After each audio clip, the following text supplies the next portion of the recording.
This is Changeling the podcast.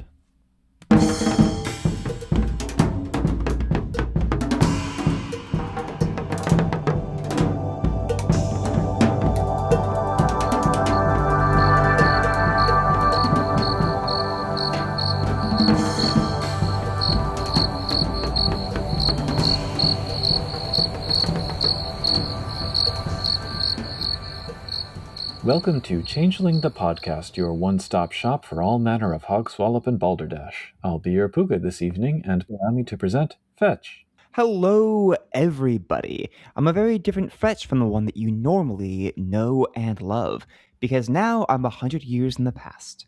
I was trying to think of, Victorian salutations that we could potentially use for this episode, but I don't know. I feel like probably the ones you see in movies and stuff aren't actually accurate in any way. They just kind of sound old-timey. They cannot possibly be, and it could not be as entertaining as pulling slang from eras we know better. Like for me, the 1930s and saying Abyssinia. All right, then. So, as indicated, we are going back in time to talk about Victorian Lost, a maze of smoke and hedge. A different subtitle from the one that we normally have, Beauty and Madness. Yeah. I'm digging this cover too, with the gears worked into the thorns and the sepia tone. Isn't it just delightful? It adds on to the cover without becoming distracting. Yeah. So for context, eventually we will get into the Dark Eras stuff, which is like other historical tidbits for the Chronicles of Darkness. But until we do, this book was one of a set of historical books for the New World of Darkness, next to New Wave Requiem in the 1980s for Vampire, and Mage Noir in the 1940s for Mage. And I will say, I think each of those choices is well suited for its line, but each time period also has multiple ways that you can present it and interpret it through the lens of its respective game.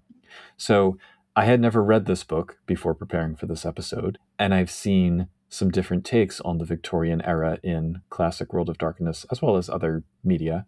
So I was curious how they'd thread the needle here. And I used that phrase because, oh hey, we're coming up fast on 2nd edition Lost. This is indeed technically the last 1st edition book for the line. Any feelings about that? I can't believe it's over already. Yeah. I mean, I think it ended well, though. I'm going to telegraph some of my thoughts on this book by saying they did all right.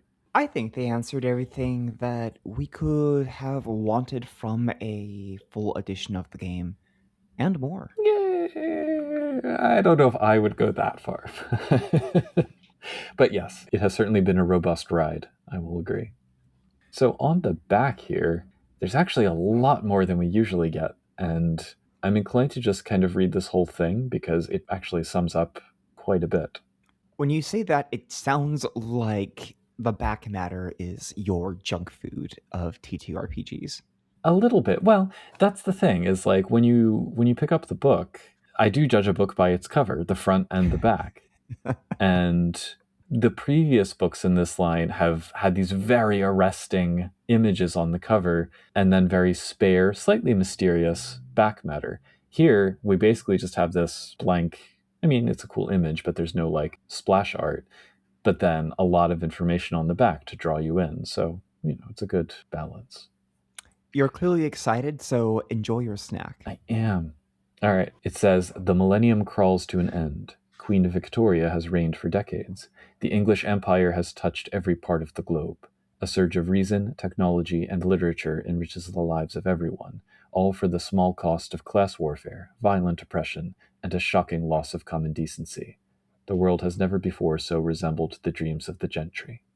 It then says, Victorian Lost, a maze of smoke and hedge, is a historical setting for Changeling the Lost. This book contains information on the late Victorian era, including both actual history and fanciful imaginings of this time. You'll find discussions of the occasionally violent tensions between the rich and the masses of the poor who worked in their factories and homes. This book also examines the competing visions of rural and urban life. Some saw the countryside as pure and cities as corrupt, while others viewed rural areas as ignorant and backwards, and cities as centers of progress and invention. And then the usual little bit that we get at the bottom left, this book includes setting material and player and storyteller advice for running Changeling games in the late Victorian era, new and updated contract clauses as well as 2 new kits, a short serial for your chronicle, as well as a pre-generated Victorian motley, the Backstairs Mob. So having read this book and looking back at this back cover, what are your thoughts about this presentation of the contents? During the first portion that you were reading, the eye-catching portion of it, I kept waiting for you to say, in the grim future of Warhammer 40k, there is only war. As for the rest of it, the part that catches my eye is the middle section. The breakdown is not an understatement. The discussions of tensions between rich and poor, urban and rural, are paramount within every page of this book. You need to be here for that, or you are not going to get much out of reading the book. So I'm going to get up on my soapbox for a moment here. I agreed.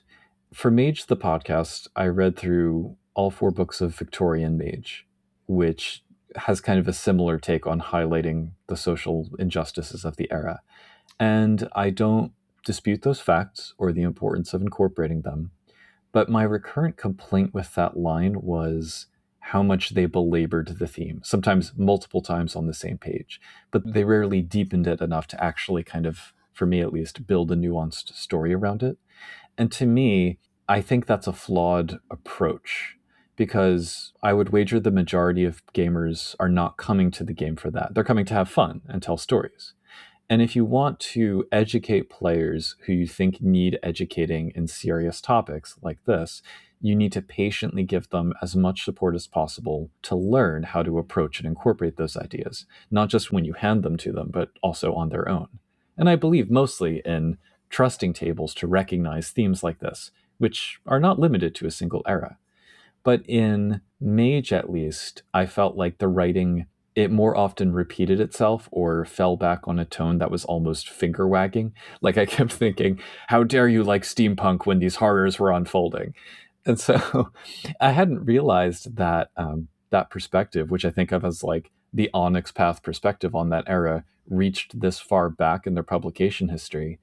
But it might make more sense to me with this book than Victorian Mage, because this came out in 2012, not 2023. And I associate steampunk and the Victoriana revivalism more with the Aughties and that period. So maybe it was in part a reaction to that. But I read this blurb and I kind of thought like, well, let's see how this goes. So I was kind of bracing myself a little. And it's a different game. It's a different universe. It's different writers. It's different themes. So I thought maybe it'll hang together better. But to your point about the tagline before, it raised the question in me, like, will they treat the idea of beautiful madness at all in here? Because that would be a space for social commentary. They mention class warfare and violent oppression. Will they talk about isolation and community as part of the lost experience in the framework of the urbanization of the time? And I think they do, like, kind of address that. But from this blurb alone, I think that was not immediately apparent to me. End soapbox. Anyway. Let's get into it. Yes. I think we'll have plenty of time to dissect it on the individual sections. Yeah, so we open it up. We get some credits. Joseph D. Carricker Jr., Jess Hartley, Andrew Peregrine, John Sneed, and Travis Stout are responsible for this book. And somehow we have twice as many chapters in a book half as long as we're used to. So that's something. But I have to give 10 out of 10 for the opening fictions being the way they're presented here. They have kind of like serial story, almost as though it's like a newspaper or broadside, complete with ads that say Thomas and Webb, which got a lol out of me. And it gives you this single through line through the book. So I like that. Thomas and Webb being a reference to, I'm blinking on first names, Eddie Webb and Rich Thomas? Rich Thomas, yes. Because this was very early in the Onyx Path lineup, I guess. The introductory stories that run their way through the book caught my attention later on. The first 2 or 3 I had a hard time getting into. And by the end of it, I wish there was more. Yeah. It achieves what I imagine they set out to do, which is being both Changeling focused in the context of its setting, but then also flavorful in its presentation. Like these little ads we get throughout. It's just wonderful. Speaking of the ads, on page 5, Is that an MLM on the bottom left, the tea set? It's entirely possible. This was an era of innovation. Incredible. More importantly, we get fairy soap. I looked it up. Fairy soap was actually launched in 1898, and I wonder if they zoomed in on that year just so they could have fairy soap in big letters. Incredible. So yeah, this plot, we have Maggie, Liam, and Tom, three working-class changelings hanging out in a pub. Maggie is dreaming of her keeper before she wakes up in the hubbub, and then an acquaintance of theirs comes over to warn them that yet another lost has been murdered. Dun dun dun. And then the introduction. Yes, I like the new trim on this. We switch from thorns to, they look like iron posts to me. Yeah, and gears and whatnot. The introduction makes it sound like this book is going to be focused on the UK, and that is because it is focused on the UK. Yeah, and it kind of points to more of the, basically everything that was in the back blurb is kind of just restated here. It was an era with the flowering of literature and science and these iconic characters, but with progress came inequality and the worst excesses of imperialism. I do see glimmers, though, like, there's a very all or nothing kind of tone through some of this, and I don't know if it's certain writers versus others, but it makes me think, like, well, even in a rigid class system, there are levels between shamefully rich and privileged and cast down into abject poverty, which I feel like is the dichotomy we get here a lot. They do get into that later on in the book, most notably with the fairest, their sheer prowess overcoming even the idea of class divides. And they do say that it's not impenetrable. However, I think the point they're trying to get across here is that divide, making that fantastical and present for the audience. And for their purposes, they're leaning into the fantasy of these big walls. Yeah, and I don't blame them for not doing like a nuanced history textbook. I don't think they should feel obligated to do that. It's just the kinds of stories that I want to tell or participate in. I tend to want a little more complication than that. But how do you feel about the theme and the mood? They talk about the theme of being trapped between two worlds, which I think is kind of changeling no matter what the era is. And I don't get what they mean by conflicted. I don't understand how that mood flows out from the theme and means anything more here than it does in modern day Changeling. I think, to me, the conflicted part kind of comes from the hitching of moralism to those two worlds ideas. So it's not only about the transition from rural to urban or traditional to progressive, but it's also about how values get hitched to those things. And so the conflict is, as they say later, a very internal one where you kind of struggle over what to embrace and what to not, I guess. And I can accept that as a general precept for this very transitional era, I guess. I don't think it's unique, though, to the Victorian era, those ideas. So the book is meant to be fantasy, where it needs to be in order to fill in the cracks. Do you think they do a very good job of making it obvious when they're making something up for effect? I had a hard time finding that in the lines, and if I hadn't kept this introduction in mind, there were a lot of places where I might have gone, wait, is that really how things work at the time, or did they not research it very well? When the answer was, maybe they knew what they were talking about, they just changed it for the sake of making a good game. Well, putting aside the fact that there are occasionally internal contradictions in their historical data, like on this page, they say, oh, London grew from 1 million to 4 million, and then later they're like 7 million. And it's, I guess, the city versus the metropolitan area or something. But they just they play a little bit fast and loose with those details. Other stuff on this introductory page, they say things like, oh, it's the dawn of the era of organized labor and the first days of the clash between science and religion. And those things were very salient at this time, but it's not like organized labor had never existed before or science and religion had never clashed before. So I think it's less about they're making things up and more that they're painting with a broad brush is kind of how I would characterize it.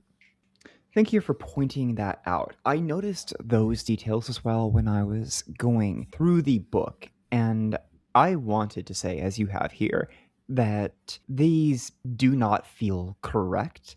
But I also wondered how worthwhile it would be to discuss those details since, again, they are intentionally leaning into a vibe for the era. This is a Victorian era that never was. Yeah. And I think part of that is because it is so mediated, and we do get a list of inspirations here in the introduction as well. It's familiar to people in a very tropey kind of way. You kind of have to find that line between the way things actually were and people's expectations from having watched Sherlock Holmes or having read Alice in Wonderland, like those kinds of things, both of which are in the list. Yes, the inspiration lists that humbled me because the only thing I know from this is the 2 Sherlock Holmes movies. I'll tell you, there's a couple that I didn't know about on here too. I had never heard of Anno Dracula, or I had heard of the Werewolves of London. I didn't know that it was a trilogy. So I want to read Anno Dracula. That sounds yeah, really cool. This novel is about a world where Dracula married Queen Victoria. Yes, please sign me up. And I've never seen City of Lost Children, but I would love to because I like the director. I was surprised by something from this chapter summary that we have in the beginning. LARPs. We're going to get rules for Victorian era Changeling LARPs. Yeah, we'll get there. Let's dive in. Because chapter 1, I think we can get through very briskly, because it's just a big chunk of fiction, and it has nothing to do with the other fiction in this entire book. It's a very strange piece, because it's ostensibly this man, Edward, who is an American, writing back to his sister, who is in America. He is in England, and he's adjusting to life here, and he is talking to her about getting settled while he's responding to her letters that we never see about her getting ready to make the move over. Then things go upside down for him, and he discourages her from coming to join him. The twist is they are both changelings. I thought that there was something between the lines, but I could not figure it out. What's your take? I don't think there was anything, and I was a little bit... This whole chapter almost felt like a nothing burger to me because it expands on, but it restates what we've already seen in the introduction with more words, and then we're going to get the same things in chapters 2 and 3. So it's maybe useful in a character building way, like it introduces Victorian society and then Lost society at the time through the voice of a character, but we're going to get that not in the voice of a character. So, like, I don't know that there was anything truly surprising. The changelingness also felt almost incidental to the plot of the story, or the point. Like, you could forget that they were lost the entire time that they were talking. So it did seem irrelevant to everything that's going on. I had hoped, coming back to this now, that there would be something later in the book that contextualized this. Maybe they were part of one of the later adventures, or perhaps this reflected something about the culture of Victorian England regarding the Lost, but not so much. No, this is just a story. One thing I do like about it is the cursive-like handwriting. It's not true cursive now that I look at it. It is very clearly typed out. But that's something I think was missing from the... I'm sorry, what do you call the tearing smile? What's the term for that? Broadsheet or some other term for these pamphlets? Broadsides are usually for ballads, but I think you could also use them for serialized stories like this, where it's just a sheet of paper that has stuff on it. Some kid hands it to you at the entrance to the subway or whatever. I like them, but there is no formatting to the text to make it feel like an historical document other than a vague sepia tone to the background, which makes it glaringly obvious to me that this is being done modern. And I wanted more artsiness to it. I admit it. It was the early days of Onyx Path. They didn't have the budget, maybe. For the story, though, I don't really have much to say. Like, it was fine. It was very exposition-y. It's coherent. I guess that's good. There's hints of nefariousness in the world of the Lost of Victorian London, but yeah. I'm ready to go on to something that we like. I don't know what Alright. that's going to be yet, but we'll find it. So on to Chapter 2. Well, on to The Tearing Smile, Part 2, as the serial fiction continues. See, I liked how it was like the continuation of the story in each chapter. That was cool. And the gentry pun I rolled my eyes a little bit. Wait, where's the gentry pun? It's right at the end, where he's like, I can't go accusing the gentry. And she's like, you've never met the gentry. So Chapter 2. Chapter 2 is Among Mad People. Yes. We first get some of the social and cultural differences in this setting. There's the suggestion that it used to be easier to take on a new identity, but harder to fake nobility or get a professional license. And we also get, at some point down the line in this chapter, an updated alternate identity merit, kind of reflecting that. I have a problem that shows up as early as the first paragraph of chapter 2. Oh no. Look at the last word in that first paragraph. Now, yeah. My last name is Fetch, and it does come from this book, but here's a key difference. In Changing the Lost, when you are writing about the being that is made out of twigs and leaves or other leaf behinds, it is all lowercase. My last name does have an uppercase F. The F is lowercase in the books, except Victorian Lost, where in several of these chapters, Fetch will be capitalized, and it is highly disconcerting to me as I run through the book. Do you know what would be even more disconcerting, though, is if I said, like, what are you talking about? It's lowercase. But I won't do that. We will not be gaslighting on this podcast. Gaslighting by gaslighting, not approved by Changing the podcast.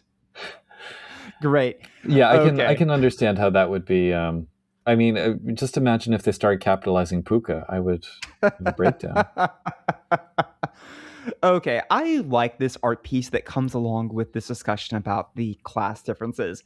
We get a sprightly looking person who is dressed in rags and a newsboy cap and a fluttering ragged scarf, and this very prim and proper elfin woman looking down at him disapprovingly.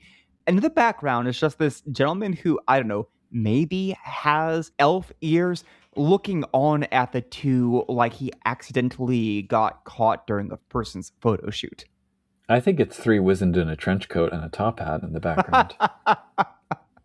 Beautiful. Hey, look, I was not ready for this book to discuss how do changelings become nobles, but I gradually warmed to the idea over the course of it. And the idea of having an entire campaign about trying to do that sounds entertaining. Yeah. As I say that, I wonder if I might temper my delight over that as we go through.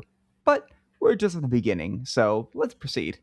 The whole class differences thing, I mean, this is kind of a major part of the setting, and they do kind of hammer it repeatedly, so the whole upper, middle, lower division still matters to the Lost. And the discussion of how the Durance differs, on the one hand, I'm not super into their implication that, like, everyone other than middle or upper class just had an absolutely destitute shit life filled with misery and abuse.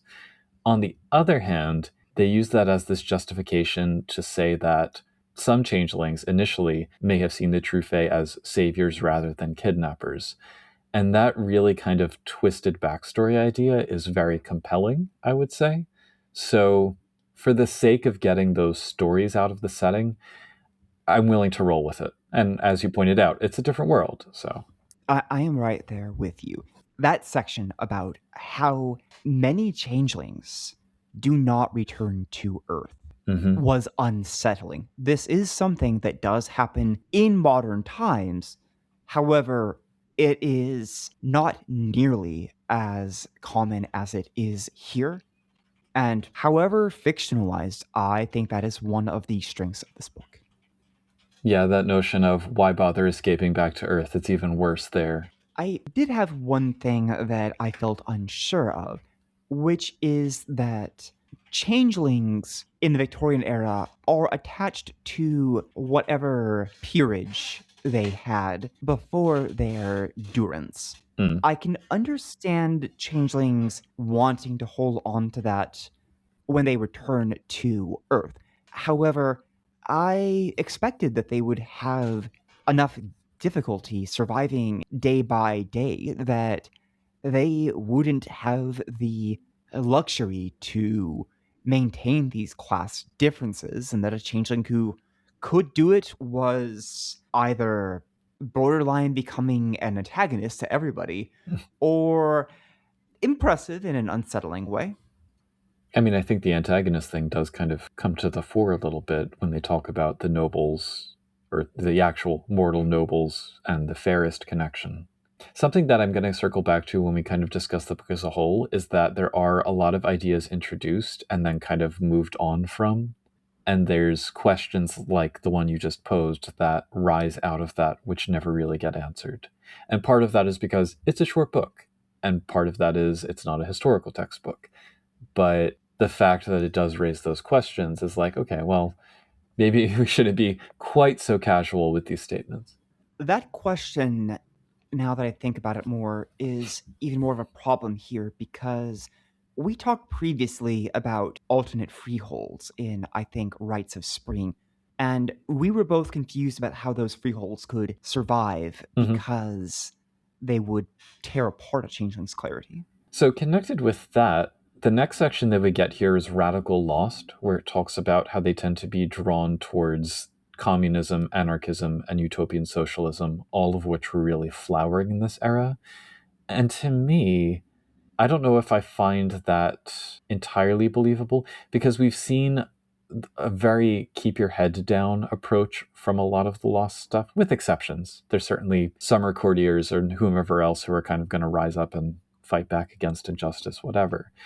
But systems of society which are maybe not to the benefit of the Lost themselves, when the question becomes, well, why would they put up with it? We do kind of get some answers for that, like, oh, doing things in this particular way is part of how we avoid the notice of the gentry, and blending in with the crowd, it's a safety mechanism. So to then turn around here and say that they're striking out against the wealthy, I'm thinking, are they? Really? Like, I mean, I'm sure some of them are, but as a general rule? This gives me a terrifying idea. Let's take the concept of changelings having a thing for noble titles in this era, but connect it to their concerns about clarity. I think you could certainly have changelings that play pretend at being nobles, or who even switch the position of who counts as a noble in this era, because they know that they cannot ignore this division completely. It's just a part of the culture that they are trying to hide out in. So their choices are either lean into it, but find a way that we're not hurting each other, or scatter apart. I think I would enjoy them having explored that idea. I don't know how well it would have worked out for them, but it seems more interesting than just either yeah, they go back to being nobles or commoners or whatever, or I don't know, maybe anarchists because they don't like any of this. Yeah. Design your character as you will. That's maybe the takeaway. Moving on, we get the section Town and Country. So, as an era where cities were growing rapidly, you have the urban-rural divide framed as a conflict being hashed out in Arcadia, where you have these old-school gentry in wilderness manners fighting against the hip ones who live in fantastical cities. And also That in seems goofy. Yeah. And also in the hedge, where you have kind of spiky machinery getting mixed into the thorns. And in the politics of freeholds, where the traditionalist rural changelings are clashing with the more modern urbanites. And the sort of quintessential example they give is Stonehenge versus London. There's an interesting point about how the isolation due to poverty does not help with respect to hedge travel. So, like, freeholds are separated from each other, but unless you have been to another freehold previously, you can't hedge travel there. And most people are kind of stuck where they are. So despite having that access, the Lost are not actually as connected as one might expect. There's also an interest in fairies and folklore across the classes, with the occasional mortal coming across a changeling or a keeper, for better or for worse. And we get 2 new kiths out of all of this. I have a couple of thoughts at this point. One, they talk about the populations vaguely for changelings here. Later on, this is going to get out of control, the ogre battalions. On top of that, I have to say this picture that accompanies the belief in fairies and the supernatural page, I feel like it's a reference to something from the era, surely some famous painting. But what we have here is some apparently ordinary people enjoying a nice party in a glade, when out of the trees comes a minotaur with flaming eyes tearing apart the branches. There is a gentleman who appears to be trying to fend it off with a umbrella, but he's pointing it in the wrong direction and being hurried off by somebody else. And most notably, despite other people running away and being attacked by this, there's one proud woman who is holding up an umbrella and holding out an arm to the Minotaur, like she's going, "Hey, cut it up." How very dare you? Thank you. A most distressing luncheon. Yeah, no, the art is wonderful throughout this book. In the belief of fairies and the supernatural, they talk about how you can photograph the gentry and you probably shouldn't because it will drive you mad. It's a nice touch. They even say that there are little ways during the Victorian era of getting around a changeling's mask, even accidentally. I like that. Yeah. So we get 2 new kits here. We have the Darkling Lurker, who gets 9 again and a bonus on larceny rolls. Did we already have a larcenist kith? Like, I don't know that we need another one of these. Whatever. And then the Wizened Inventor kith, who get 8 again and a weird bonus to designing, building, crafting devices, mechanisms, etc. They're fine, I guess. I do like the art where he's like sitting on the 3-legged stool and the legs are actually legs. I have a complaint about the kiths in that each one of them says that they disappear by the modern day. The lurkers go away because by the mid-20th century, eventually the more powerful gentry hunted down these gentry masterminds of their thieves and got rid of them, which, I don't know about you, but that just sounds like those are effective stories that the gentry want to keep telling. And the wizened inventor of, now it disappeared because things became too mass-produced and we don't have mortal dreams about these things anymore, which made me think, 1, I thought this was Lost, not dreaming, and 2, I disagree. There's a large interest in the idea of the inventor if we're going to go that direction. The idea of the individualistic inventor seems enough to keep the knockers going in dreaming. I don't see why it would have much more difficulty keeping one wizened kith alive. Yeah. I don't think there's anything stopping you from still having them in your game if you want, for sure. They would work fine. Yeah. Lastly, we get some contract things. There are facelifts for Tatterdemalian's Workshop and Splendor of the Envoy's Protection. Smoke stepping, where you can teleport via fog or smog. And then new goblin contracts include Riot, which lets you cause a riot, and Sabotage, which breaks shit. They're pretty straightforward. They both seem fun, though.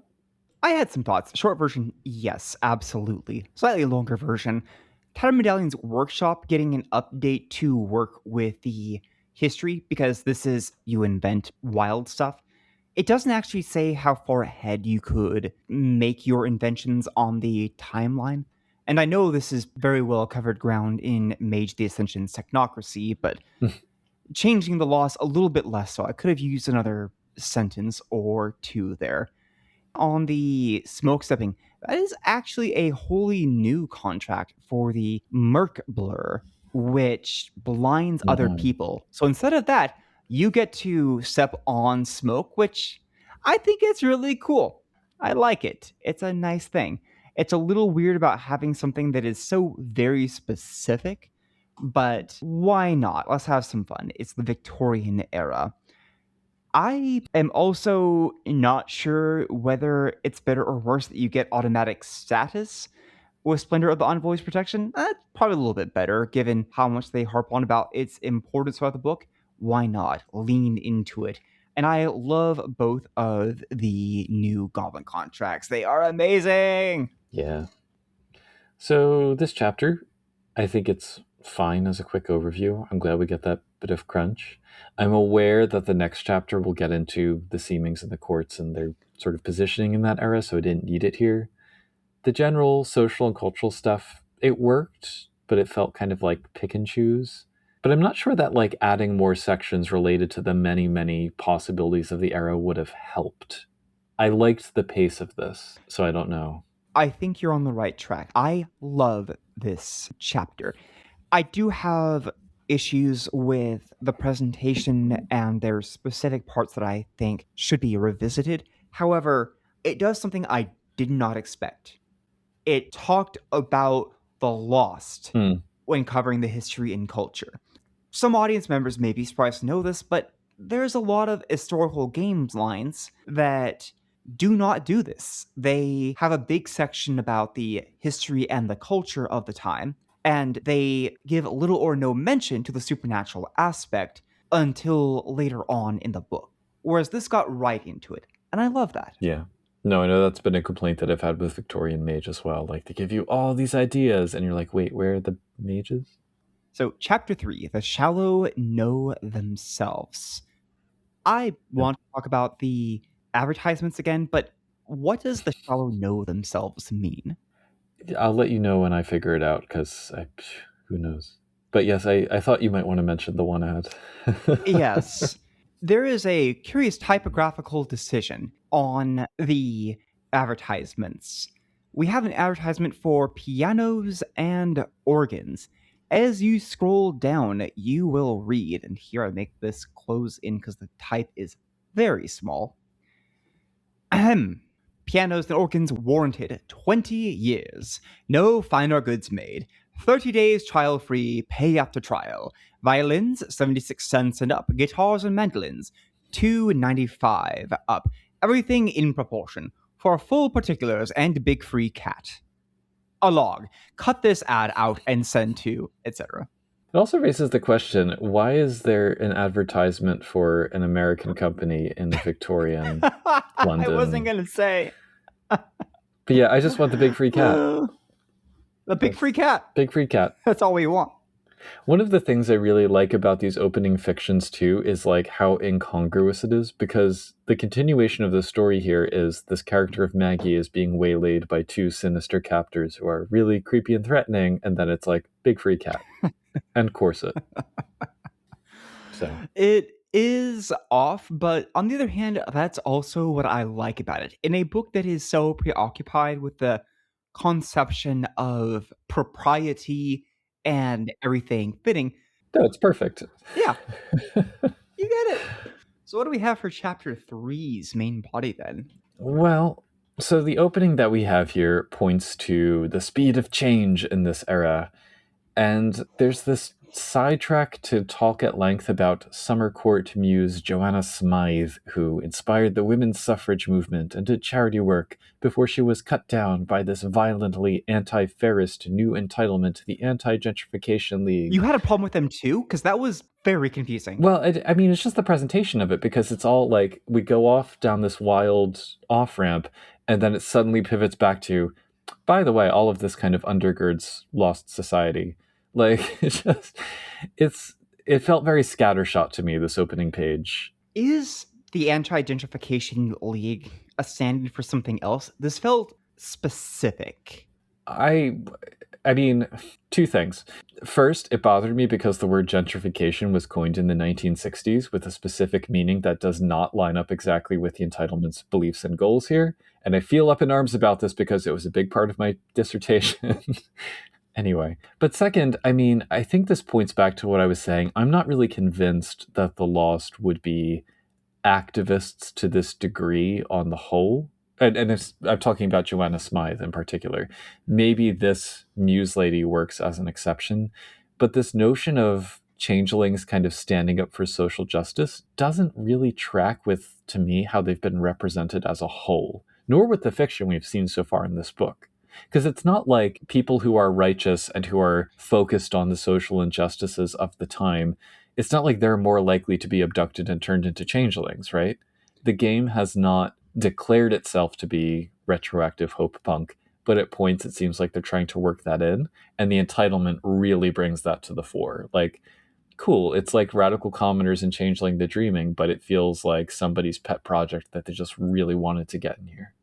When I was reading about the Anti-Gentrification League, it seemed to me that they were making fun of commoners or people with trauma by pointing out how silly it was that they were trying to change things or advocate in this way. Silly and even harmful.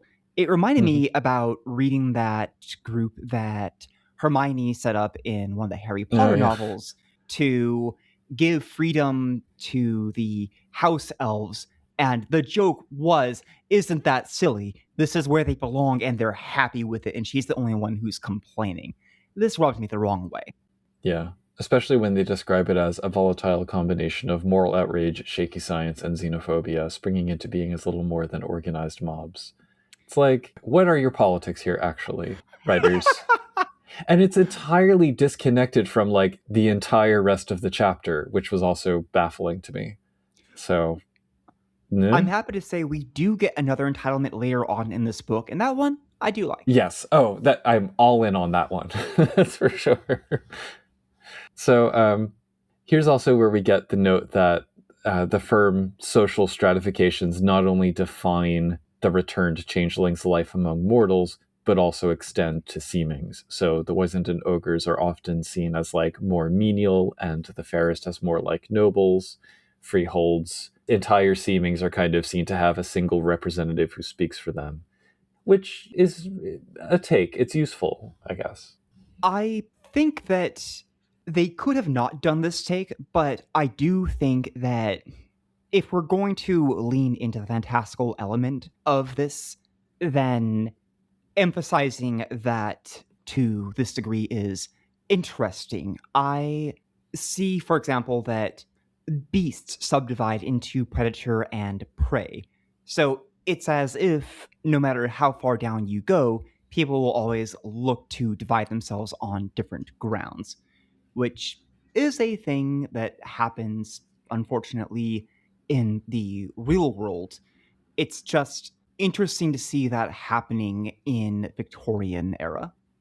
Not just predator and prey for beasts either, too, but the superior-inferior distinction, that kind of, I mean, classism. Like, that's, I think, what they're pointing to.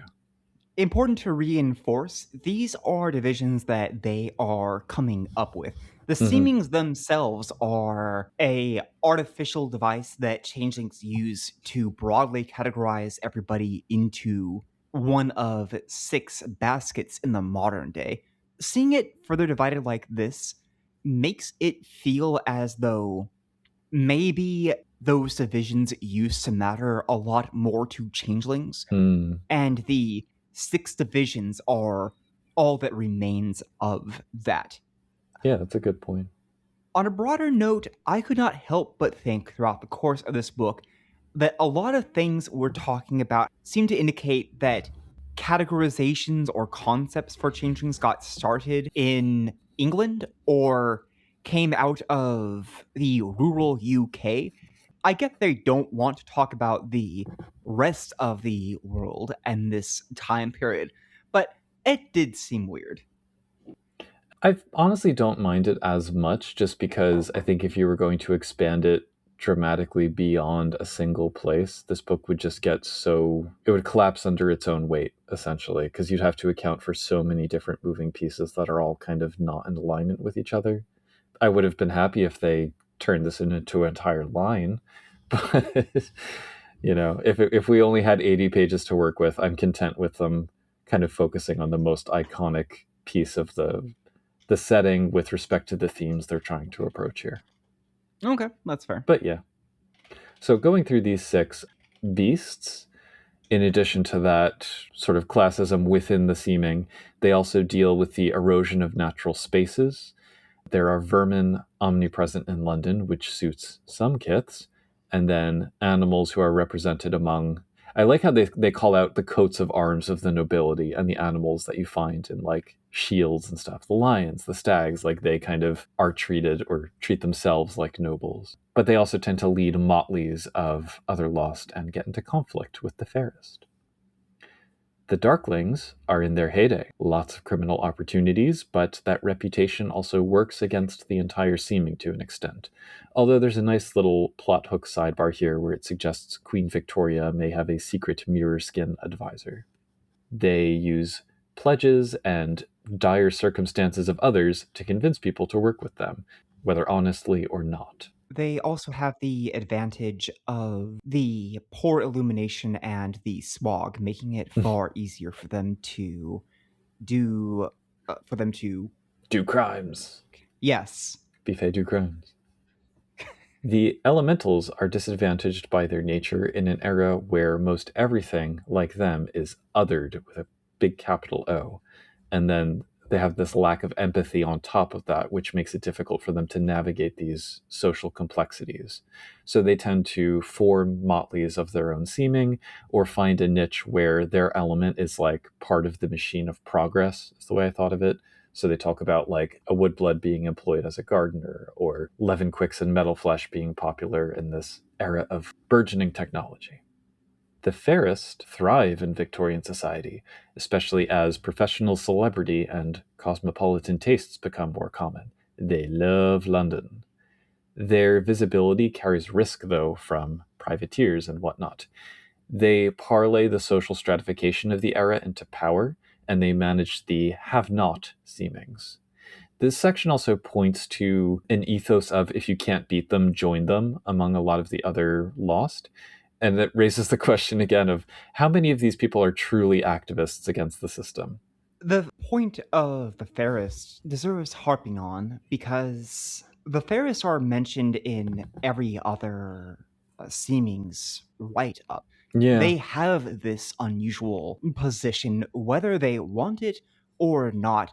And I find it fascinating to imagine that they have these houses built up around them, involuntary courts or motleys, because people think, oh, of course, they must be important. And no matter what the Ferris might think, they're stuck with that. And even if the Changing Zone think that, people around them go, well, what are all of you doing here? And why are you associating with each other? She vibes. I find it was tragic, but maybe one of the best written things in this book is that difficult situation. Mm-hmm. Then the ogres gravitate towards steady work and manual labor, the army, the police, etc., even if they're seen as boorish in broader society, or if they get tricked into indentured circumstances by craftier fae. They're popular for hired muscle, but they also tend to form motleys among their own seeming so that they can get some respect. Lastly, the wizened embody the era's stoicism and centering of labor. There are strong associations between them and the working poor, but there is no plurality of wizened in London. This is, again, where it brings up the many remain in Arcadia because conditions aren't any better on Earth. As a seeming, they're largely unnoticed, but they're seen as stable and vital to freeholds. There's also this sidebar in the mix about how nobles don't always end up as fairest, which has some interesting story possibilities. I just want to add that from the ogre section, this is where we get a section that says, when a rash of anarchist dynamiters began protesting the condition of the poor and working class by setting off explosions in and around estates, mansions, and businesses of the city's rich and powerful, an entire brigade of ogres was recruited by the fairest freehold. That is impressive because a brigade has at least 1,000 people in it. I'm going to assume they were using it metaphorically, but I like your way of thinking here. 1,000 ogres.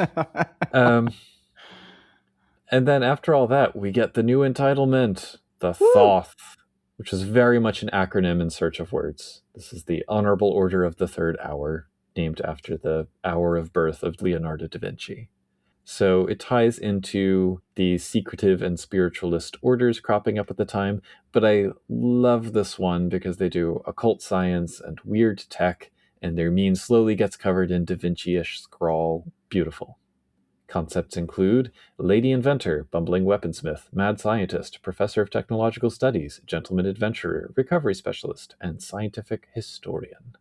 Their privilege is that they get a 3-dot hedge automaton for free, and they have a +4 bonus on efforts to create, repair, or understand sort of any device which merges technology and magic. This is how you get your Steampunk Lost Chronicle. I think they get along very well with the Etherites. Yeah, I would absolutely play one of these.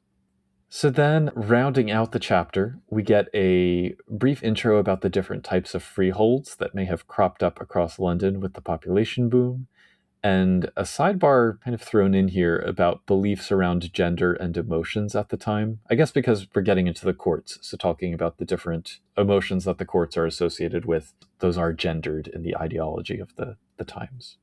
For summer, we learn that they sometimes run up against the stoic decorum that is valued in polite society, but the imperial wars and social activism provide plenty of outlets for their energy.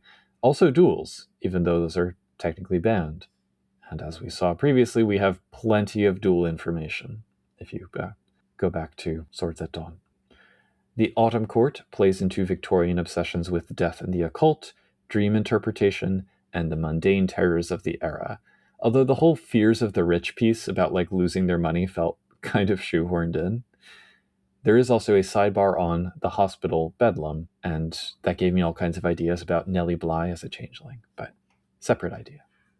Winter builds on that by talking about funerary customs and mourning, with a whole sidebar about the actual like etiquette of mourning dress, which was very extensive in this era. This is also exemplified by the image of Queen Victoria as the queen dressed in black for 40 years. There's a lot about the discretion and etiquette and subtlety surrounding the art of sadness.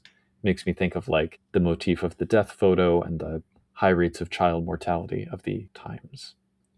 Lastly, spring defies the common image of sexless Victorians, with all manner of passion and perversion going on under the surface, as well as the usual non-sexual yearnings. And that's the courts. I liked this section. It was short and flavorful. I think they said more than they had to, but they did good work with most of that extra word count. Yeah, it didn't drag at all. I mean, winter, it was a little kind of just kind of there, but If we're gonna get into it, the Widow's Weeds sidebar yeah, it was a lot. didn't need to be there. This is the thing. It's interesting. Like, I can be interested in that concept. If I came across the Wikipedia article, I'd be like, and I would take 2 minutes and like read through it a bit. Do I need it to take up nearly half a page in this book about changelings? Probably not. Overall, it's a useful chapter. I know I've kind of disdained the very methodical going through every single seeming, every single keth, every single court, but it didn't get bogged down. And when you're talking about a historical setting, I think I find it even more useful because you want to know, like, how do these things look different at the time? That said, I don't know that there's a clear enough sense of like, okay, well, what if I want a freehold governed by winter? What does that look like? I don't know if I have enough of a sense of that. And it's kind of a trade-off because the writing, to keep the writing moving, you then need to require more work from the storyteller to get more depth. So it's a difficult balance. It's true they don't have any proper freeholds written out in the book. That said, I like how you can apply part or all of this chapter to further define what the Lost are like in your setting. But I do say partly as a possibility because maybe you don't think that the seeming subdivisions make sense or that it isn't interesting to pursue. It is easy enough to excise that part and not worry about it influencing any other section of this book. And that is beautiful. Mm-hmm. And then we get to Chapter 4, The Most Wonderful Fairy Tale. At the beginning of which the story continues with a Detective Simmons getting too close to the truth and a mysterious lady drugging him for reasons of her own. And also this monkey with an umbrella, like, button suit. I don't really know what's going on here, but I need that outfit. Anyway.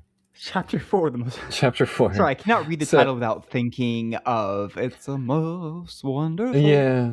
Well, and we're recording this in December, so... So this is the chapter about storytelling in the Victorian era.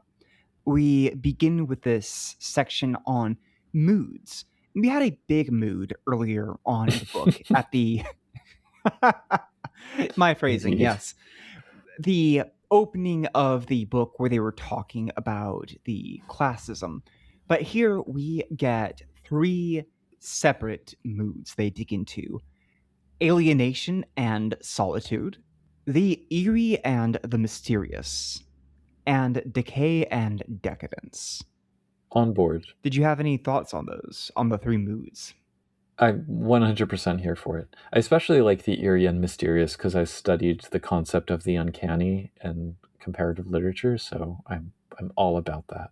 It's funny you should say that, because in my notes I typed, "This is lovely and pooky," trying to say this is lovely and spooky. That works. Our themes are struggle, which that's just Changeling. You didn't need that yeah. one. Didn't need to be in the book. That's just literature. Stories. Moral purpose. I should step back and note that the reason they're bringing all of these up is that they are no longer focusing on what you might do with the Fae from the core book in modern day if you were taking them back in time. These moods and themes are specifically about what if you want to take your favorite Victorian era novels and put them into the game. What are the moods and themes of those? How do we translate those into the game? That may mean that what they write here doesn't neatly line up with the other things in the book, or it may feel repetitive of something from the core book. While I might tease about it, I also think that's fine, because here they are highlighting them for the reader, encouraging them to take that theme and go back to their favorite books, read them again, import that information. As I was saying, we have struggle, moral purpose, the idea that everybody has some sort of divinely ordered purpose in life, or evil is evil, good is good, and idealism, after which I wasn't clear on whether these last ones were meant to be part of it, but I guess they are. Folk and fairy tales, and mirror images, which is the idea of twins, doppelgangers, and similar reflections of the self. It took me an embarrassing amount of time, Puka, to realize why they were doing changelings in the Victorian era, that this era was big on people studying the Fae. It's weird to me, though, that we don't get any examples of folk and fairy tales. I could use at least one. I mean, mirror images gets Dr. Jekyll and Mr. Hyde. Yeah. I mean, the moods I was all in on. The themes I was kind of like, well, struggle and moral purpose and idealism. I'm thinking, like, is this unique to Victorian stories in some way? Not really. Folk and fairy tales and mirror images, yes, those were kind of more things that people were interested in and focused on, but it's just kind of stated. It's not really elaborated in a way that's terribly useful. And to your point about, like, bringing in your favorite novels or whatever, they say at the start of this section, Victorian literature was mostly about internal conflict, reflecting broader society, and the evolving idea of self. That's all literature. So that mirror image, what I think of is the book's theme, where they talk about being caught between two worlds. It's that idea of the self and the other representing two different poles that you feel this tension between. And that gets actualized through the lost and their fetch in this setting. Instantly, I was incorrect. In my memory, the moral purpose is about common people being thrown into difficult situations. Though I cannot help but notice, as I'm rereading this, that they're pretty on and off about how well they actually tied this into Changeling the Lost game. Yeah. Next, we have our setting information. Do not remember why we have this in here after we already had the section earlier in the book about the urban versus rural existence. This one just seems to be a repeat of that, except they add the idea that the hedge may be thinner in rural areas, which, interesting. That's a neat concept. I do think it feels weird because that's not really how the hedge works. It responds to people's desires and Well, I want to suggest that maybe what they're doing here, and it might be a little bit forced, is because they also point out the countryside is dangerous for Lost from the mortal side as well, because they're seen as strangers who don't belong. And I would suggest that's what the hedge responds to. If the liminality. Yeah, and that idea of if you don't belong out there, you become more noticeable to the Fae, essentially. And that's ultimately, isn't that what it is kind of a social commentary on? Is that Fae is seen as things that are not an accepted part of the social order. And so out in those little towns and villages, it becomes even more stark if you are an unknown stranger. The city is where you can blend in and be lost in the crowd, and where those kinds of distinctions don't matter so much. That's my guess. I don't think they actually spell that out, but I like it. I like the way you put that.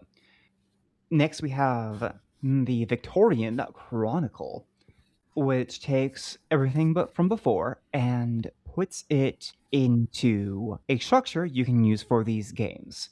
Now, some of this is merely an emphasis upon the themes or moods, whereas other parts of it are about the structure of things at the time. Case in point, we begin with using the serial novel formula, which to me kind of read just like the Monster of the Week by another name. yeah, basically. I must note that they mention the fifth hound of the Huntsman in here, an entity which is described in ways that feel similar to how they wound up in Changeling's second edition, and the Huntsmen are mentioned a second time in this book, so I wonder whether that's a coincidence or maybe they were already percolating ideas for the Huntsman at this point. Did you notice the reference later to grandmother? Yes! So, another one kind of prefigured. Next, we have the idea of class conflict as a dynamic that you are focusing on, but I don't get nearly as much information on that as we did the serial novel. Then the concept of the invention of childhood as another storytelling trope to use. But I'm honestly blanking on how you would use these. They say you can use them, and then I realize upon rereading them, I'm not sure they say how. I think that with the invention of childhood, which, yeah, it's a phase of life that was developed as a concept very heavily in this era, the ties to innocence and a return to it are kind of what they're pointing to, which we then see in one of the stories next chapter. But more broadly, I was kind of confused why these were here and not under themes, because these don't really seem like story structure considerations to me. No, they do not. And in fact, I had thought that I had forgotten something when I got around to them. And I feel significantly less embarrassed now. Let's talk about LARPing. Yeah, hard left into LARPing. So I was excited about this because I'm like, oh yeah, time to get some LARP rules for Changeling. And I'm already seeing what you're seeing. I'm like, maybe there's a Changeling book that me and Puka forgot to review, the Changing 1E LARP book. So I went to go look that up in my gentle innocence, and I could not find one. I could not even find a fan made. I'll note that in the sidebar it says, furthermore, creating a complete LARP conversion for Changeling is not our goal, and we received. So they were just this is not our job. Go make your own rule set, which is a lot of work. And they should have given us the rules. Look, you're giving us the plain by guys, like, give us something. Give us a page with some quick and dirty conversions. We'll take it. We're hungry for that. Any scraps will do, please. Just anything. Okay, but what we do get is, hey, have you already done the hard work of setting up a Changeling LARP? Here is how you should do playing in Victorian era. Some tips for LARPing. Here's suggestions on Victorian era fashion, what you should wear to fit a different vibe that you're going for, how to add on prosthetics, what kind of things changelings might have, and what you might be able to work into it. They do actually mention prosthetics and props, but they're not going to give you a full guide on this one. This is only this is longer than I remember. This is about 3 pages of content. Because right after that, we jump into storytelling, lost plots, how to handle them. Some of this seems like general information that might have been covered in the core book, except I do not think they actually have anything about LARPing. Certainly it reflects LARP advice I've seen elsewhere, like when we did Shining Host for Dreaming. This is all in there as just, to me, it's like common sense. Like, yeah, of course you're going to get LED candles and put music on. Like, or like, yeah, if your players are not all sitting around a table and they're kind of distributed around the space, if there is some kind of big moment that everyone needs to know about, yeah, you have to go walk up to them and tell them. I didn't mind any of this, even if I don't think I'll ever run one of these games, but I was a little bit baffled by its presentation here. I think it's useful, but useless to me, but useful to someone who was just reading this. But that seems like a very small segment of the audience, because if you're doing this, then presumably you've already read the core LARP book for some other game line, and they already told you all of the non-Victorian era specific stuff. So at the very least, this last page could have gone away. Well, I'll put it out there. Listeners, if you've done a Changeling the Lost LARP, particularly a first edition one, and especially a Victorian one, and most especially back in 2012 or whenever, do let us know how that went and if this was useful, because we'd like to know. On that note, if you can point us to people who have done their work on making a LARP for Changing the Lost, I'd be curious to know how that turned out. Yeah. Apart from that, the other thing I want to say about this chapter in general is because the distinctions between themes, moods, and setting got a little bit muddy here, I wonder would it be helpful to, in the same way that we get a relationship web between characters, having some kind of themes, moods, and setting elements web, like just kind of a visual representation? Shrug. Huh. I had a lot of complaints about this section, but I still do recommend reading this chapter. Be aware that you need to be careful about the themes, more careful than they present them. When you get to LARPing, don't do appropriation. As long as you keep things like that in mind, the chapter itself is useful at giving people ideas on how to begin. Yeah. Next up is Chapter 5, The Worst of Times. And in this installment of the fiction, we have a depiction of Maggie, the Changeling, trapped in a nightmare, and also reclining easy chairs and desks for sale with soap. Love the oddity of it. But reminds me of the WandaVision television show. Very much so. So we get 2 chronicle outlines in this chapter, but they're not SAS, I suppose, or they're at least not called out as SAS. We have an SAS later, so these are not, even though I must say, kind of looks like SAS. Yeah, I mean, it doesn't have like the little challenge ratings and whatnot, but it's still kind of a structured, I don't know, I get the feeling this was written by someone who was like coming from a different tradition of module writing. The structure is that each of them has opening narration, a pitch to summarize the story, notes on mood and theme, description of how the storyline unfolds, some player character inspirations, some allies and antagonists, and a 3-act storyline with bespoke mechanics. I don't hate it, but in your opinion as a storyteller, is this framework enough to run the story as it is? Let's look at both of them. We have the Blackthorn Club, which is about Changeling's weaponizing impropriety against dream poison. And the second one's name is the Hunt Clubs and Rookeries, which is a more street-level campaign about people literally being kidnapped off the street by privateers or gentry. Mm. Two interesting concepts.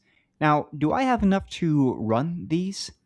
I am a storyteller who uses very little notes. I keep what I need mostly in my head. But I do sometimes look at adventures. When I ran the SASs in the Fearmaker's Promise compilation, I actually really liked being able to flip back through all the scenes and get detailed answers on how to proceed. That made it worth it because literally all the hand holding was done for me, and they did account for all of my questions about terrible things that might, and in fact, did happen to the plot threads. This is much looser for both of them, but I think it is also enough to give you a starting point for the game. Yeah. I'm going to lean into the Blackthorn Club because that is my favorite between the two. It is Same. easily the better one. So we get a description of what's going on. It's basic. It adds on this neat concept of here's your Fae antagonist. Here are the horrible things she's doing to people. I want to talk about that separately. I need to separate my feelings on the structure's usefulness versus how cool the adventure is. The structure's usefulness is high. They have a great set of player characters you can just give to people and let them develop their character sheets from. I think we get enough from that. And we get a set of allies and antagonists, which I like. It would have been nice if we got suggestions for even more. But again, it's good enough to get my brain spinning on what the antagonists are going to be like. And then a storyline, which gives us a 3-act structure for it, which is neat. Finally, we get special rules, which are just the special dream poison in play and what hollow the Blackthorn, how the Blackthorns already possess. All of this is useful stuff. If I did not have any idea what to do, I think grabbing one of these two storylines would be easy enough to spark ideas even in my own head, even though I don't think I would do some things that they did. Most notably, I think that their storyline structure, at least for the Blackthorn, is awkwardly paced. I think they could have spent more that word count talking, at least some of it, adding more detail to their setting. Puka, I don't think the core book does a great job of explaining how True Fae managed to put dream poison in people's minds or what benefit they get from it. I reread that in preparation for this and mostly got myself more confused. Do you think that what they have written here makes sense? I think it makes sense. They do point a lot to the core book in this, but Dream Poison in particular makes me think of the quick start adventure that we had for 1A, where it's a major part of the plot. So I think that might be the better place to look back to. But this also, I mean, if you essentially recast this, I don't want to give away too much, but if you recast this story as the Dream Poison is banality, it makes a lot more sense to me. That is exactly what I was going to say. This was definitely about, it felt like Changeling from Dreaming were trying to take out a group of autumn people. Yeah, essentially. I think that's super cool, and it's also, I think, the first concrete example we get of what a dream poison could do to people. Yeah. I love it, Puka. I just absolutely love it. And it's not that the second one was bad, it's just not as great as this one. The second one is people being taken on the streets, which is a very strong theme, but the execution itself just didn't click with me. What do you think they could have done to make this more appealing? Because I thought it would have appealed to one of us. I think they could have played up the investigative aspect a little bit more. Like, it's in there, but I think overall the story lends itself better to players who want more of just like a straight up physical challenge.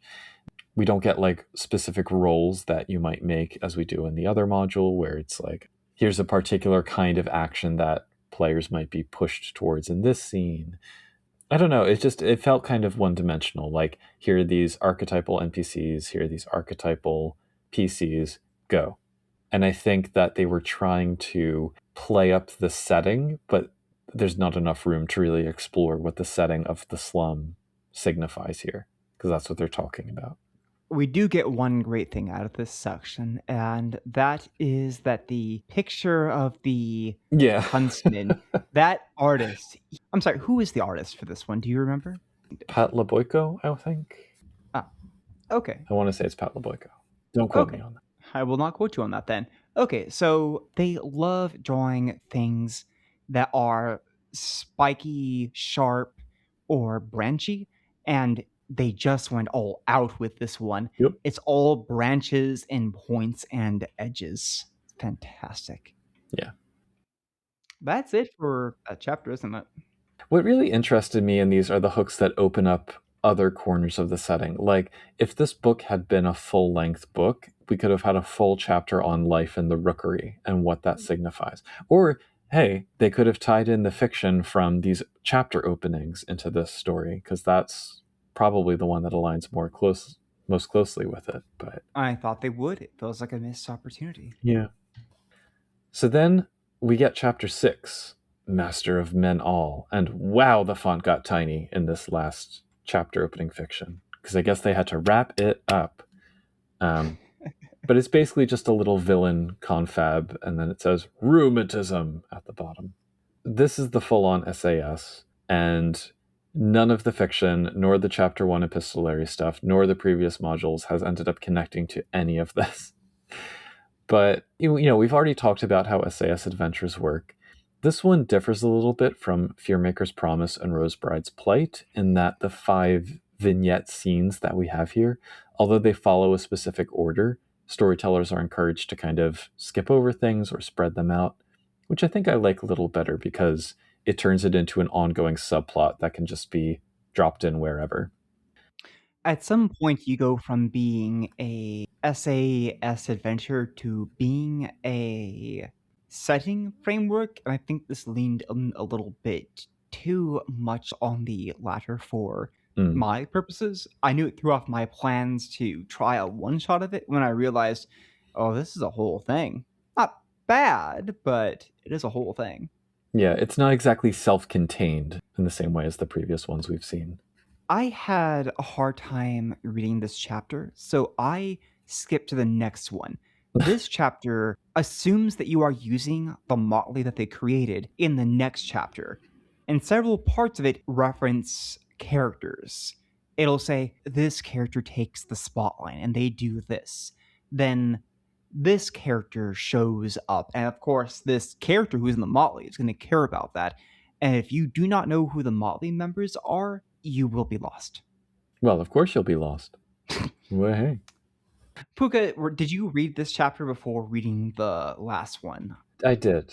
I think you're right that it is kind of a little bit confusing, but at the same time, I think that when it's like a specific character fits a niche within the story, it's kind of clear what talents, if you have other characters that you're working with, you're like, okay, this is where the physical character needs to get involved. This is where the social character needs to get involved. But that being said, there are kind of specific powers or talents that somebody needs to be good at in order to kind of succeed along the way. Just to kind of read the bits here.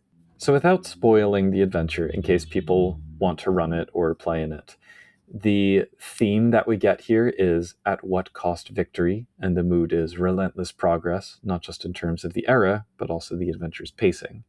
You can have it as a chapter in your chronicle, standalone story, convention game. I might adapt it for the last of those, but the key NPC here is Tumbledown Royce. He has a master plan that unfolds over the course of the story, which the players will have to deduce, but he is an anarchist wizened oracle of the summer court.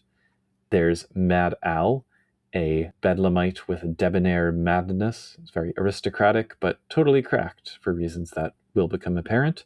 And the Foreman, an ill-tempered oathbound goblin with a job to do. Mad Al is my favorite, both for what is actually going on with him and because his stealth specialty is hiding from jealous spouses. Perfect. So each scene, as with the other SAS adventures, has an overview of what should happen, a description, in this case it's just bits of narration, storyteller goals and character goals, central action with mechanical details like what will hinder and what will help, and then consequences dependent on the player's choices. For each of the scenes, the challenge levels, and a bit of content warnings. First is the Adventure of the Iron Road, Mental 1, Physical 2, Social 3 challenge. There is some forced child labor and endangerment in that one. The Adventure of the Vanishing Train, Mental 3, Physical 2, Social 2. I don't think there's any additional content issues beyond the usual ones for Lost in that one. I must note that each of these scenes gives a different character the spotlight, but so intensely that a storyteller must be careful to give the other player characters things to do or to move the adventure along at a quick pace. Yeah. The third one is Adventure of the Secret Road, Mental 2, Physical 4, Social 2. Some Victorian mental asylum horror here, which may not be to everyone's taste. Adventure of the Particular Appetite is Mental 3, Physical 1, Social 2. Cannibalism is possible, but not obligatory. And then the climax is All Fall Down, Mental 3, Physical 4, Social 4. So quite a challenge. And no additional content warnings in this climactic scene, but it is a biggie. But, like, that's the entire thing. So I like it. There's not much support, though, if players go off in an unexpected direction. It is, if you'll pardon the pun, a bit railroady. Puka, I don't even know how I'd get the rest of the party into the first scene. I mean, shove them into it, I guess you would have to say this event happens, that's only where this one other character is, but the other 4 party members happen to be there or somehow stumble upon it. But they don't do that at all. I mean, the opening is that it prompts the one character to gather the motley and set off in pursuit, so it is a little bit ham-fisted maybe, but... Okay, let's just get through it. Yeah. I think the bigger issue for me was that the connections between the scenes felt kind of tenuous. Like, it was less about getting into the first scene and more about getting from one to the next. So... Yes, it goes very fast, and the perspective changing also feels forced, even if there is a reason for certain characters to take the center stage. Yeah. And there's also a lot of stuff kind of hidden in the descriptions. Like, we have those 3 NPCs elaborated at the start, but there's a lot of other characters and important details kind of buried. And I think that you'd have to really read it carefully a couple times to really put the adventure together. It's a straightforward enough story that plays to its theme well, maybe better than its mood, but yeah, it doesn't grip me as much as the Blackthorn Club one. Okay, I enjoyed reading the adventure. I do not like the pacing. I would rather condense this significantly so I could improve the pacing, or I would work in the pieces more naturally to a longer campaign. Yeah. I would have been interesting to see a treatment that did this more in the style of the previous chapter, where we simply introduce Royce and the other characters and tell the storyteller, here's his plot, here's all the things you get to play with, and here's some ideas on how you can make that work. I would have loved that. Yeah, I agree. Like, I'm not going to complain for getting 3 different adventures in one book that all kind of touch on different elements of the setting. Like, they are all fairly different from each other, but each of them was handled differently, and they kind of got worse as they went almost. But yeah, different strokes for different folks. What do you think about the appendix? Well, the appendix is just the motley in question, the backstairs mob, so called because they're destitute and downtrodden, rejected by both mortal and, for the most part, lost society, kind of like the personae that we saw in the Fearmaker's Promise compilation. But the central themes for them are poverty, as well as falling through the cracks and what one might encounter there, or maybe ambition and an improbable rise to the top of the courts. Unlikely. Each of them gets details about their respective fetches and keepers, which is good, and they have a tiny ramshackle hollow of last resort hidden in the London underground. For no good reason, they have their fetches at the beginning, which is more confusing than having them after the characters are worked into them. Loathly Liz was a interesting write-up. I love how they explain why this ogre is not always gargantuan in a fairy tale kind of way. I was not expecting them to include a child character. I love the idea of a gargantuan who normally has strength 1 but gets buff. Unfortunately, she is rolling 2 dice to activate either of her powers, so Womp she's womp. not going to get out the effect they narratively gave her. Yeah. We also have The Sweep, who has a beautiful description. Poor wretch, who is the one that will stick with me the most. This is somebody whose durance wiped them of identity. They are now a mirror skin who is forever changing, never truly comfortable with their appearance, looking for an ideal one, and always trying to make it a reflection of what somebody else wants out of them. The endurance may be over, but the trauma is unfortunately very much still alive with this character. very similar to a character I played, actually. Aw. No, I thought it was, I mean, I won't say I loved it because it was complicated, but it was an enjoyable character to play. Here I must note that we get 2 Darklings but no beasts, which seems weird. If you're going to do 5 characters, why not make one of them a beast? Puka, a question about the next one. I've seen this a couple places in the book where they have the word damned, but they take out a couple of the letters. Yes, Is that a Victorian affectation? absolutely. Oh, Yeah, I mean, this was what was known as bowdlerization, where they would bleep out things in text. So yeah. interesting. Sir Alistair Neville Price, who has a fascinating backstory, including a detail I will not mention for the sake of the story. I do think it's weird it ends without giving us an explanation of what he's like. He is a person who was wealthy, got taken, came back, found a fetch in his place. Did he wind up in the mental hospital after he got back or before? It was before, wasn't it? Before. Yes, he was put into a mental hospital because people are sometimes as bad as the gentry, and he had been terrorized. He got taken, a fetch got put into his place. He returns to the world, and Alistair still keeps the appearance of propriety. I had a couple of things I couldn't figure out about him. One is I do not understand why he has lobotomy picks listed as a weapon. I get that it's a thing from a mental hospital, but he was a patient, not a physician, I think. I think it's for cruel irony's sake more than anything else. Last thing I'll say about him before going on to our final character is that I do not know why he is mixing with a motley of people who are stuck as commoners in the most difficult situation that could be. It's interesting storytelling, but it's not clear. I get that he is queer in a time when being gay was a sin, but I do not see anything about the current society he is with, or even his previous mortal people in the higher circles being aware of that. And he is also given a dotted status aristocracy, and he has the Vainglory contract set. I think they should have done more work to explain why he's in this situation.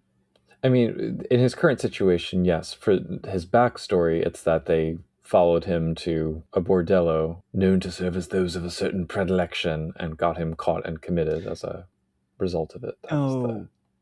Do you think word of it spread then? I assume. I mean, I assume the aristocracy knows he's been committed.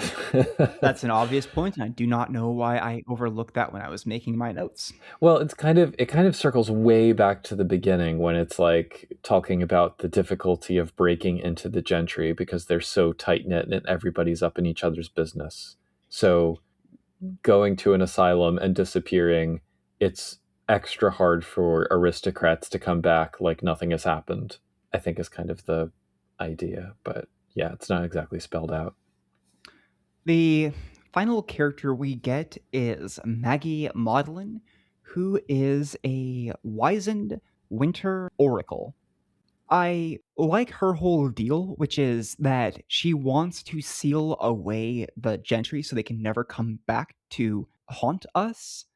It gets close to being a bridge burner, which is interesting, but I do not understand why she is winter court. That feels much more autumn, trying to work at that separation. Last thing I want to note is that while she was in Arcadia, she messed with the recipe of one of her keeper's potions. Instead of conjuring a storm of winter ice, you conjured a storm of iron nails.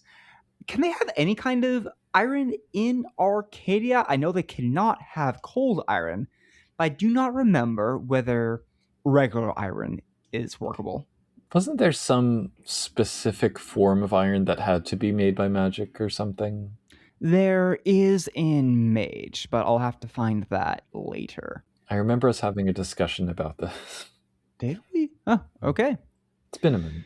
Either way, it's odd but interesting. I like the 5 characters that we get. I think they're perfectly workable as a set. You may need to sand off some edges with a few of them to make them work conceptually or be ready to adjust them. But as they look into what this book is trying to give us and something for a group to just pick up and run, I think they're perfectly serviceable. How about you? I certainly liked them more than the last pre-made Motley we got, to be honest. And yeah, I feel like I could run stories with them, not just the one that's provided here, if players wanted to run these characters. Because they cover a nice array of archetypes in the era's media. Like we have the orphan match girl, and we have the chimney sweep, and the disgraced aristocrat. But each of them is given enough depth for their more Lost specific backstory elements that they go beyond those tropes and they feel grounded in the game. So yeah. What did you think about the book overall? Yeah, well, solid overall, even if the back cover kind of highlighted things that didn't have much weight in the text. If I could make tweaks to this, I'd probably make it slightly longer, not too much longer because I like its briskness, but I want a little more depth in some of the setting stuff, a little more meat on the bones in the sample stories, and probably more crunch. The fact that there are no tokens at all in this book is a travesty. I'd probably also shore up some of the connections. Like, for lack of a better metaphor, it sometimes felt more like a buffet than a full meal, but the individual bits were all well executed and richly done. Probably the weakest part to me was chapter 1, because it was fine, but it just felt kind of unnecessary on top of what we got in chapters 2 and 3. And then while the chapter opening serial fiction was a nice conceit, it didn't really end up going anywhere. Like, it could have been connected to any of the stories that we had in chapters 5 and 6. That would have been so cool. Yeah. But these are, I would say, in the end, fairly minor quibbles. And as an ending to the first edition, I'm like, all right, I can live with this. They covered a lot of bases in a relatively small number of books, so even though there are corners of the setting, which I'm sure I've said this season I wish they'd investigated, I'm glad that we had at least some exploration of a historical setting for the line. I enjoyed this book, which may not sound like much, but keep in mind I have little interest in the Victorian era. Gasp. There were some references that went over my head or bounced off of me because I have not read some things or am simply not fascinated with it. But that means that it is to this book's credit that I still enjoyed my time with it. Yes, I had my complaints and there were a few things I didn't get, but it gave me a different perspective on how to run Changing the Lost, how to see elements such as the courts or the seemings. It gave me new insight into things like dream poison. I didn't expect that to come up. It's a pretty book, it's useful, and I think I got some great things out of it. I would recommend this to others people who have read the rest of the game line. I think this is a great supplement for you. We're going to have to bear all this in mind as we proceed through the dark eras. Oh, we do also have one question from the Discord. Chig asks, the Victorians are often depicted as being even more class-conscious than we are in the modern knights. How does the game suggest dealing with a party of kidnapped upper and lower class characters? If it just glosses over that in an all are equally classless once they are kidnapped by the Fae kind of way, how does it suggest mixed class groups deal with the rest of human society?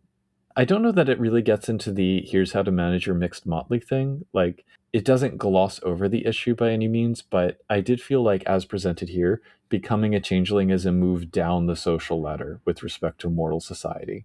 Because there's this major emphasis on the rookeries and the madhouses and the destitute poor and everything. Among the Lost themselves, as we noted, there's some reflection of the social stratification and how ogres and wizened are generally dismissed as menial workers, and the fairest are resented as being at the top of the heap. In some ways, it reminded me of like Dreaming's noble commoner distinction, but we don't really get we don't really get much depth about that. So it feels like what's more relevant is your seeming and where you came from before the durance and what you're able to do in the mortal world when you get back. If there had been more room in the storytelling chapter, yeah, these are elements that I would have liked to see explored more. I would have liked to have seen a freehold that was based around the idea of playing parallel to this mortal structure and having the Fae interact with it across all of the levels, while the Fae themselves are just using this in order to survive day by day. So their interaction with it seems odd to normal people because it is. They're not part of society in the way that anybody else expects them to be. Yeah, I like that. If only there had been room. Although this was like an online download thing. I don't know why there wasn't room. But who's to say? But there's always the storyteller's vault for people who want to add on even more information to this. Maybe a few more advertisements. Yeah. So, what are we doing after this, Puka, now that we have completed everything in 1E? Well, I'm hibernating. I don't know about you. We will return to the world of Lost, the Library of the Lost next season. And until then, if you would like to join in the conversation and help us decide what to cover next, you have some options to do so. You can stop by our Discord at discord.me/CTP. Send an email to podcast@changelingthepodcast.com.